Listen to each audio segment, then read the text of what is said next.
Watch this. Everything there? Did you catch that? That guy had no idea what was coming. But why? Is it really that simple to pick up the operator and start jumping around, getting kills like you're swatting flies on a hot summer day? Well, no. Even with that hefty price tag of 4.7k credits, the operator has more skill expression than meets the eye. Now, you could spend hours testing and practicing with it in the range and death matches. There's a faster way to get good with the operator.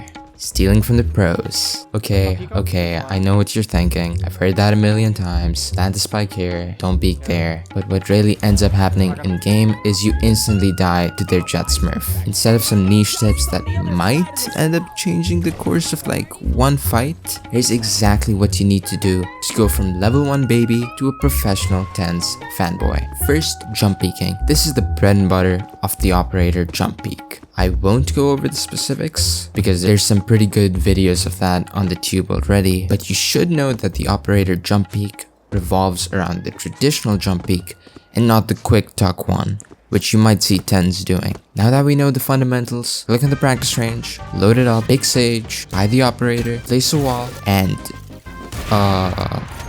so how does this work exactly? When you aim down sights with the operator, unlike the other snipers, you get a red dot. This basically just tells you that your next shot is going to be accurate. If you jump or move, it disappears, and your shots start to look like this.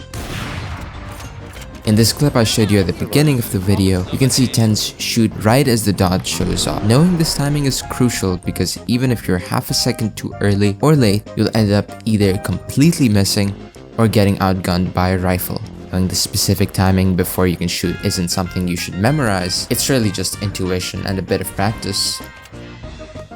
Much better. Awesome. We just learned how to perform one of the most oppressive peeks in the game, if executed correctly. But before you take a dose of Adderall and start trying to save up for a round 3 op as Jett, you know who you are. Here's the one rule you need to know. You need to know where the other player is. Peeking this way makes it so that it's difficult for the opponent to hit you, but it also makes it really difficult for you to hit them, unless your pre-aim game is on point. I mean, it's almost kinda an ego move at times. So this kind of peeking, when enemies are at off angles, which might be during information deficits, equal bad.